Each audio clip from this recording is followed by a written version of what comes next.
Ever wondered why you can't stop checking your phone, get a rush after a great meal, or suddenly feel like a genius at 2 a.m.? That's dopamine at work. But dopamine isn't just about pleasure. It's the brain's multitasking chemical, controlling everything from motivation and decision-making to movement and hormones.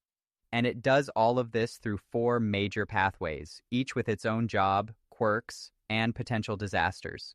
First up, the Mesolimbic Pathway. This is the pathway that rewards you for things your brain considers important for survival, like eating, socializing, or finding a great meme. It's also why we get addicted to sugar, video games, and checking notifications every 30 seconds.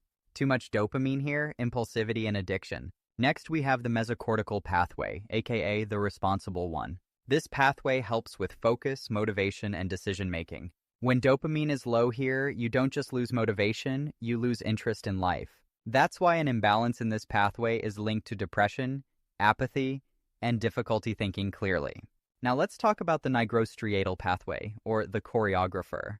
This one controls smooth, coordinated movements. If dopamine levels drop too low here, things get shaky, literally. That's why Parkinson's disease happens when this pathway loses dopamine, leading to stiffness, tremors, and movement difficulties. And finally, the tuberoinfundibular pathway, the one with the strangest name and the strangest job. It regulates prolactin, the hormone that controls milk production. But when dopamine is blocked in this pathway, men can start producing milk, libido drops, and weight gain increases. That's why some antipsychotic medications have these side effects. Speaking of dopamine blockers, antipsychotic medications work by reducing dopamine activity, especially in the mesolimbic pathway.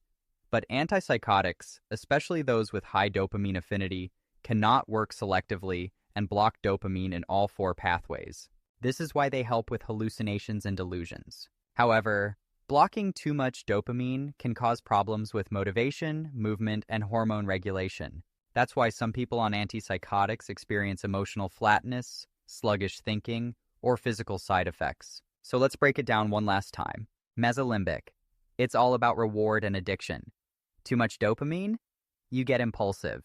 You can get hallucinations and delusions. Too little?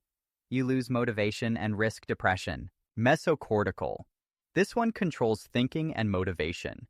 When dopamine is low here, apathy kicks in and focusing becomes a struggle. Nigrostriatal. The pathway that keeps your movements smooth. A dopamine drop here? Stiffness, tremors, and Parkinson-like symptoms. Tuberoinfundibular. The one regulating hormones. If dopamine gets blocked, prolactin levels rise, leading to unexpected issues like milk production and low libido. Dopamine isn't just about feeling good, it's the brain's control center, influencing everything from decisions to emotions and even movement. So, next time you find yourself binge-watching an entire series instead of sleeping, blame your mesolimbic pathway. Want to know exactly how antipsychotics block dopamine and what that does to your brain? Check out my next video, where we break it all down.